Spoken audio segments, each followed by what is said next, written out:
I think you can already start working for any company without even joining it. And how you do that? Do just what you want. So hey guys, today it's an honor to introduce an Apple software engineering intern. So as we already know that Apple has recently become a multi-trillionaire company which has crossed a total revenue of $2 trillion. So that's why we will be talking about how you can first of all get landed into Apple or any FAANG company in the US. But first, this video is brought to you by DataCamp. DataCamp is an online learning platform which makes software engineering, data science, or even simple Excel sheets easier to learn and understand. So let me give you a simple example. My roommate, who is an MBA student, he has limited knowledge in computer science, but when he joined his first semester, he got his first complicated assignment in programming related to Python and R, which scared him a lot. But then he went to data camp and there he found case-based or case study methods, especially done in Python and R, which was really easy to understand, and those were project-based, because in MBA also the practical or project-based knowledge is important as compared to the math-heavy or theoretical knowledge. Similarly, on data camp you can find practical knowledge or project-based knowledge to software engineering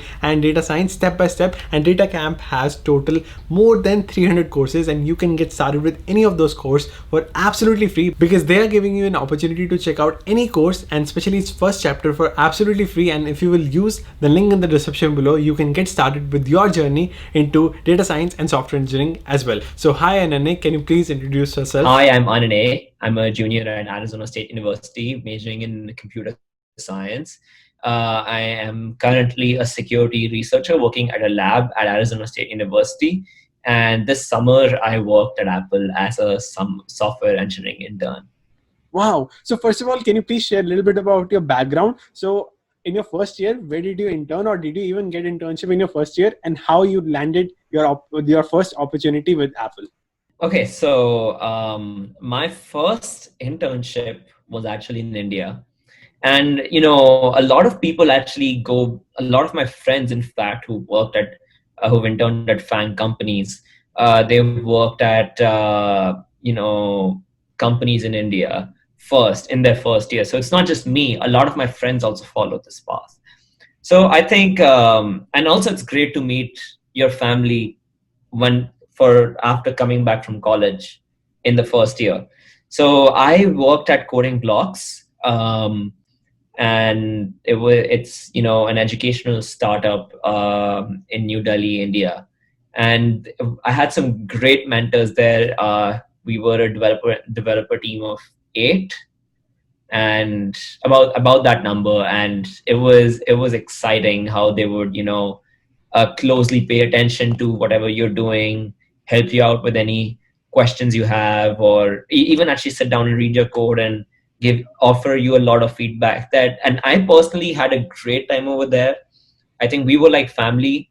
um, and I got to learn about things that I never thought that, okay, I would follow this approach to make a more optimal web app, for example. So I think working at Coding Blocks was a great experience, and I got to learn a lot. Oh, so that shows कि as you did your first internship in India, तो इसका मतलब ये है कि competition in US to get your first internship is still a lot. Then how you still made it to Apple? तो मतलब like first year Coding Blocks. So do you think Coding Blocks helped you, or your projects helped you to land into Apple? I think it's the combination of everything. I think it's not one particular thing, because the thing is, I've also held on-campus jobs at ASU. So, right now, before joining Apple, I was also a security researcher with the lab that I'm currently working with. But before that, I was working on the official university ASU app. And that also gave me a ton of experience in app development. So I think it's the combination of all these, but also a lot of the experience that I gained in high school helped, because my computer club, Eggs and Clan, it had a lot of talented people, a lot of talented alumni all across the world right now. And I think in high school, I spent a lot of time, trying out different things, different frameworks, different languages, different things, like different softwares, like Photoshop or After Effects. But specific to software engineering, I think I learned a lot about web application and mobile application development. And then I used those skills to create something called Time Bound, which was after my high school ended, and during my before my first year started. And I took a gap year in the middle, and that's when I made Time Bound, to kind of use all the skills I've learned in high school and put it into one single, to see what I alone can do, what I alone can create. And I think I learned a lot in the process. I made a lot of mistakes while making that app as well, but I learned to rectify all of those at coding blocks, because that was a lot of that internship was really prestigious, and it was a wealth of knowledge, I would say. So I think working with small startups really helps to get that kind of this extra knowledge, because you're working with a small team, and it's easier to work with a small team.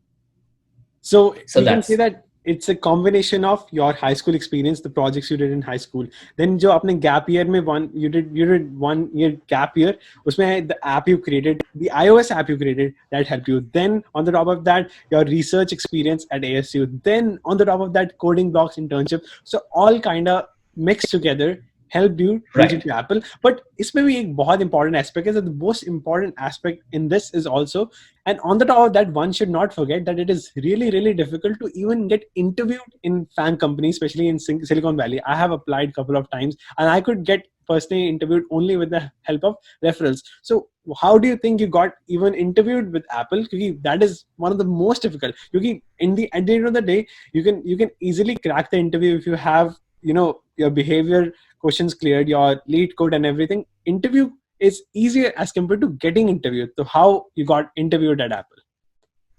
So, I mean, personally, for me, I applied to Apple, but they reached out to me for another role. But I think it wasn't exactly a follow up of my application. It was them reaching out months later, and then that's how my interviews. That's how I got an interview. But again, I think interviews are kind of a black hole, and that's true for any Silicon Valley company, because the thing is, companies get about 100,000, applications a year, and that's a lot, right? And they have to select about 5% or even lesser in some companies. So how do you stand? How do you outstand in front of all of them? And I think the best way to look at it is make companies fight for you, or at least vouch for you, and you don't vouch for them. Because the thing is, you should be able to do great work. You should be able to do, you should have a lot of projects on your resume. But and now I get this question out: what kind of projects? I think you can already start working for any company without even joining it. And how you do that is actually pretty interesting. You just contribute to their open source repositories. Like, you go to Facebook, you go to Facebook's GitHub page, and you'll find React. Go ahead and start contributing to React. I can 100% guarantee that you'll get a job there if you do that. I mean, that's not like one path that I'm talking about, but it would definitely help, because they would really appreciate that you're contributing as someone. Because the thing is, once you get a job, you can get a full-time job just working on that thing. But it's all about that passion. It's all about showcasing to the world that what you can do just in front of a computer. Because software engineering is really powerful that way, right? You can sit on it. That's the best part about software engineering. You can sit on a desk you just need a laptop. Even if you need compute resources, you have AWS and stuff for that, and you can create the next big thing. There's nothing stopping you. There are no extra physical tools that you need, like you need in electrical engineering. You can create as many projects as you want. You're only limited by your imagination. And in fact, even sky is the limit to make as many projects you want to make, or the quality even matters more than the number of projects you make. And one more question: I have heard that Apple really wants to put a lot of Apple in your resume. Make iOS apps, make web applications for MacBook, or make an application for Siri or stuff like that. So is that true, or ki aap, if you can also make third party application, that is also enough for the resume for an Apple software engineer? I can't say anything about that honestly. I don't think that's the case. I think there is a lot more to that. I think you should just make what you love to make, and you will find the perfect company for yourself. Yep, it is You rightly will said. find the perfect. Yeah. It depends what it slightly, it might give you an edge, but I cannot say anything about that. I think Yep. it's totally, if teams like you, if it fulfills the requirements of the company, you know, if for example you're working with Google, and you know Android really well, that might fulfill some of their needs. Now again, I'm not speaking for them, but that's what their job requirements say. So I think you should already be trained on everything that's in the job list, right? That's in the job requirements page. There shouldn't be anything that you should not know, because there's no reason not to know that. And they're not hard things, Yeah, it is right? rightly said. So, We don't need to sell ourselves. We just have to be ourselves. And yeah, exactly. Just be yourself. Like, imagine like you're running. So, like, again, that was the philosophy with time behind Time Bound, that, me developing Time Bound alone is that I'm not working at a company at that. I wasn't working at a company at that point. What's stopping me from starting my own thing? What do I need to know, right? And so web development is something I already knew. App development was something I didn't know that well, but I went out of the way to learn both iOS and Android, and then ship it for all three platforms. So I think it was a really interesting time when I was in that learning phase, and the kind of mistakes I made. I called up so many people that I knew who had done a mobile app development to ask what technology stack I should use, which would be the best for my app. Because the thing is, again, you're working for your thing, you're serving a lot of customers, you're serving a lot of users. The companies are doing the same thing. You'll also, for example, let's talk a little technical. Speaking technically, if you know how to use Kubernetes, for example, to scale up your application, if you've done it for your own app, any company can hire you and they can just ask you to do it for them. You'll already know how to do that. So I think projects are really important, when it comes to, that's how you gain skill. That's how you back your skills. I think it's really important to explain, how your skills, how you got your skills. So for example, if I say, oh, I know JavaScript, um, okay, and I see a lot of people, saying that they know web development, please hire us as a web development guy in your company. And they don't have their own website. Like, that's so funny to me, that first make your own website, so I can see that, one, that you're passionate, second, that you actually know how to make a website. Like, when you say that you know how to make a website, let me see something, right? Because at that point, anyone can say that you know how to make a website. So for example, if there's a non-technical person, and I show them my app, they can tell that, okay, he knows how to make an app. He knows how to execute all of this stuff. So that's how you demonstrate, what you're claiming. So that kind of gives a lot of support. And do that for every skill. You don't need to write 500,000 skills and artificial intelligence and blockchain. Just write what you know, and you'll be hired for that particular role. Because if you have a lot of skills, you can't be a pro in all of them. Writing more skills in your resume isn't going to help you. Writing the skill that you know best is going to help you, and they can ask anything, right? um, Now, of course, if you're, for example, you're a web developer and you write, oh, I know AI, and you don't know AI, they might ask what a support vector machine. Then you won't be able to answer that. So that's something you want to avoid. So again, coming back to interviews, I think getting an interview is the hardest, and these are not my words, these are my friend's words, who worked at Apple and Google both. He interned at both places, and he said that, it's a black hole. Again, they're getting a lot of they in fact have robots. I think I've heard that Google has robots that actually filters out resume, and I think that's every Silicon Valley company that gets a lot of applications. Correct. So I think when you have these resume, so what makes your resume stand out, or you need to get it into the hands of a human, right? And one good way, a very good way, is to go to your career fair and sell yourself over there, or become really famous in the community, in the developer community. So kind of like the celebrity developers, I would say. Become one of those. There's nothing stopping you from doing that. So Make something that the world hasn't done before. Yeah, carry on. Yeah. तो आप कौन सी category में fall करे? So in which category you were in the second category of becoming famous and getting that reputation to be at Apple rather than applying to Apple, right? I don't know. I think I would consider a mix of both, because, and the reason why I'm saying that is, I think one of my libraries that I made.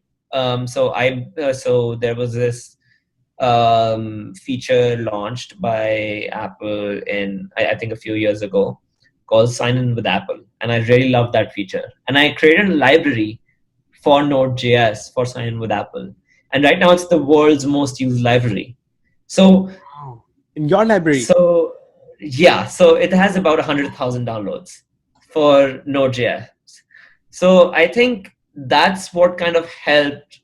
Probably, I don't know exactly, but it definitely somehow helped. I put that in my resume and everything, because that's one of my flagship open source projects. It's helping the community actually adopt something great. So I think that really helped. So create something that really helps people, and you'll get hired in no time. Trust me. I know a lot of people, all these people that are actually teaching people how to get jobs at FANG get a lot of interviews from different companies all the time, right? You look at the people who are at coding blocks, right? The people who are teaching at coding blocks, they get a lot of, interviews from, like, they'll get hired in seconds. Companies fight to hire them. And the reason is they contribute a lot to the open source community. Open source is an equal chance for everyone, honestly.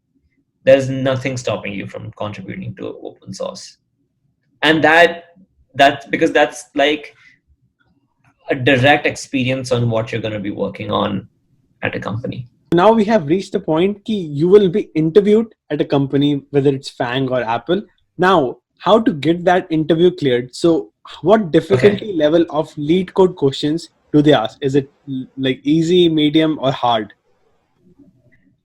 I think lead code is not the way to go. I think lead code is definitely good for practice, but don't, it's like the same thing. So this is exactly, so the thing is, what people are doing wrong kind of is, since a lot of Indians are also watching this, they know SL Aurora and stuff.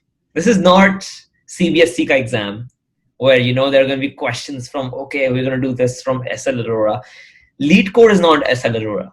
You don't have to study lead code or SL Aurora. You're trying to study, it's not an exam from those. It's an exam from, it's like a test of computers, how well you know computer science. Focus on all those concepts. Get those, getting lead code, doing lead code questions is definitely a quicker way to go about it. So one of my friends, actually, I personally am not the best person to ask about lead code questions, because the thing is, I haven't done a lot of interviews. But one of my best friends, his name is Khan Aksoy. He's had 6 internships before he graduated. So he's worked at Arizona Analytics, Workiva, American Express, Facebook, Bloomberg, Amazon. and now he has a full grad offer at 2 Sigma. So he is one of the best persons to ask. And in one of his interviews, I think he said, about doing 100 lead code questions is sufficient, because the thing is, after that point, and I'm just quoting him, that after 100 lead code questions, start to see this trend that, oh, ये question तो उसके जैसे दिखता है. This question looks like the one that I just saw a few questions before. So you start to get the hang of, those computer science concepts. Make sure you understand how this thing came to be, right? If you learn, for example, if you learn how to, do graphs, for example, and a problem is solved using graphs, try to learn how graphs work, not just copy the solution and, oh, do this, do that, this code is the answer and whatever.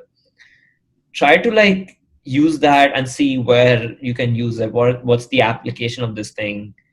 Where does this thing apply? Where can you even use this thing? Where can you use a graph? So for example, LinkedIn uses a graph. All social networks mainly use a graph. And try to apply these concepts. Computer science is a really practical thing. It's something that you can test out right now and see if it works, right? You can just implement it. You can see what thing is faster, what thing's slower, what kind of sorts to use. It's simple. I think just doing lead code questions. It's not just lead code questions. Why are you doing lead code questions? You're doing lead code questions to practice your computer science skills, but don't limit yourself to lead code questions, right? So I think because the thing is, the people interviewing are also humans, right? They're not. They might come up with a question at that time, and if you don't know the concept, you might screw up your interview. So don't do that.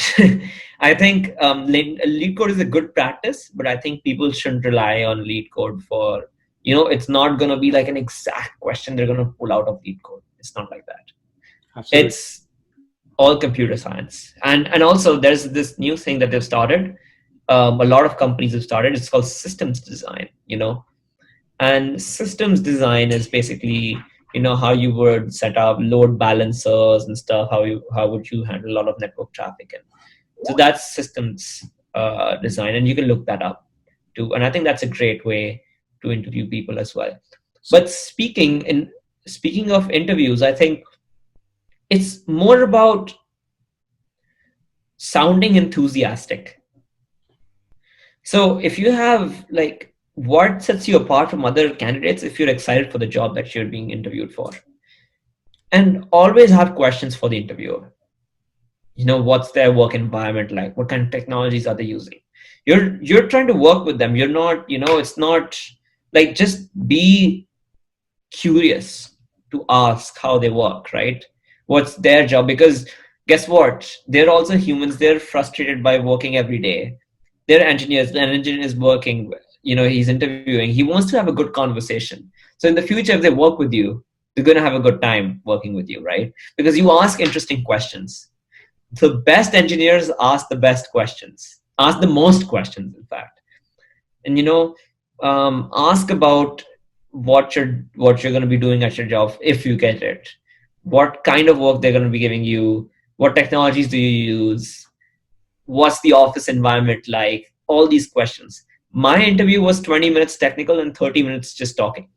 Wow. And on the phone, they, had they opened my GitHub, they checked everything. They saw everything. So everything counts. And one more question, is system design still part of the interview process? How much do they ask? Or, just computer science? I don't know. It depends from company to company. Depends from company to company, and depends on the kind of job you're doing. Perfect. So thank you so much, Ananay, for sharing your valuable information. It was a pleasure talking to you. And I hope this video adds value to all the prospective students who want to make it to Apple. Thank you so much. And I hope they actually, I hope this video helps, and I hope everyone, gets a chance to work at their dream company, in the Valley. and I wish everyone all the best with that. And I will leave your Instagram in the description below, so feel free to reach out to Nane. Sure.